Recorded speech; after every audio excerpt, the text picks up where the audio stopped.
जंगल का रास्ता।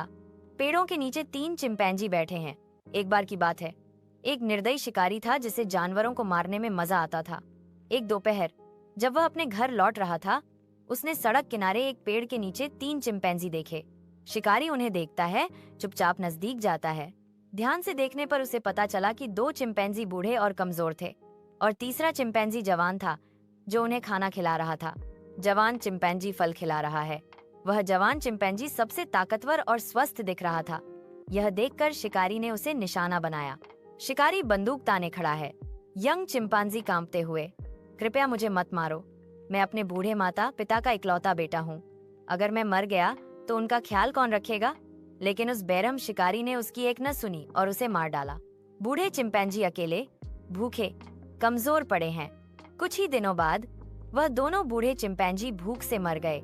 उनकी आखिरी सांसों में भी शिकारी को कोसते रहे। शिकारी अपने घर लौटता है, लोगों की भीड़ देखता है। एक रात जब शिकारी घर लौटा तो उसने अपने घर के बाहर भीड़ देखी। जब वह अंदर गया तो देखा कि उसके परिवार के सभी सदस्य मर चुके थे। नदी में उल्टी नाव और शव दिखाई दे रहे हैं। दरअसल वे सब नाव की सवारी करते समय नदी में डूब गए थे क्योंकि नाव पलट गई थी।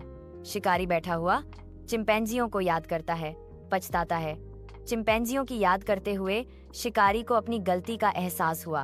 उसे समझ आया, जैसा करोगे वैसा भरोगे। मोरल, बुरा करोगे तो बुरा ही फल मिलेगा।